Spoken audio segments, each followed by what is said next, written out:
పాకిస్తాన్ ఉగ్రవాద శిబిరాలపై ఆపరేషన్ సింధూర్ పేరుతో విరుచుకుపడిన విషయం మనందరికీ తెలుసు. కీలక ఉగ్రవాద స్థావరాల నుంచి ఉగ్రవాదులను కూడా ఈ ఆపరేషన్ ద్వారా మట్టుబెట్టారు. జమ్మూ కాశ్మీర్ లోని ప్రముఖ పర్యాటక ప్రాంతం పహల్గామ్ లో గత నెల 22న జరిగిన ఉగ్రవాది దాడిలో 26 మంది పౌరులు ప్రాణాలు కోల్పోయారు. వీరిలో ఒకరు నేపాలీ కూడా ఉన్నారు. ఈ ఘటన జరిగి నెల రోజులు అయింది. ఇక ఉగ్రదాడికి ప్రతీకారంగా కేంద్రంలోని నరేంద్ర మోడీ సర్కారు పాకిస్తాన్ ఉగ్రవాద శిబిరాలపై ఆపరేషన్ సింధూర్ పేరుతో విరుచుకుపడిన విషయం తెలిసిందే. కీలక ఉగ్రవాద స్థావరాలను ఉగ్రవాదులను కూడా ఈ ఆపరేషన్ ద్వారా మట్టుబెట్టారు. అయితే ఈ సమయంలో రాజకీయ పక్షాలు సహా దేశ ప్రజలు ముక్త కంఠంతో కేంద్రానికి మద్దతు ఇస్తున్నట్లు ప్రకటించారు. కానీ అనూహ్యంగా రాత్రికి రాత్రి ఆపరేషన్ సింధూర్ ను ఆపేయడం, పాక్ భారత్ మధ్య తృతీయ పక్షం అమెరికా జోక్యం చేసుకోవడం వంటి రెండు కీలక పరిణామాలు కూడా వివాదంగా మారాయి. అయితే దీనిపై కేంద్రం ఇప్పటి వరకు స్పందించలేదు.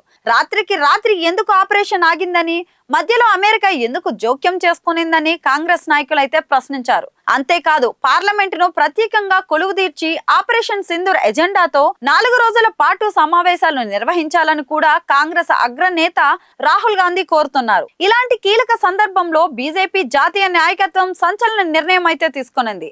ఆపరేషన్ సింధూర్ తాలూకా వేడిని ప్రజల్లో కనుమరుగు కాకుండా చూసేందుకు దేశవ్యాప్తంగా ఇంటింటికి సింధూరం పంచిపెట్టాలని, క్షేత్ర స్థాయిలో సింధూర్ ఆపరేషన్ ను ప్రజలకు వివరించాలని నిర్ణయించినట్లు పార్టీ వర్గాలు చెప్పాయి. గురువారం రాజస్థాన్ లో పర్యటించిన నరేంద్ర మోడీ ఆపరేషన్ సింధూర్ విషయంపై మరో 3 కీలక నిర్ణయాలు తీసుకుంటామని ప్రకటించిన కొన్ని గంటల్లోనే బీజేపీ అగ్ర నాయకులు ఢిల్లీలో భేటీ అయ్యి ఇంటింటికి సింధూరం పంచాలని, ఆపరేషన్ సింధూర్ తాలూకా విజయాలను ప్రత్యేక కరపత్రంగా రూపొందించి స్థానిక భాషలో ప్రజలకు అర్థమయ్యేలా వివరించాలని నిర్ణయించింది.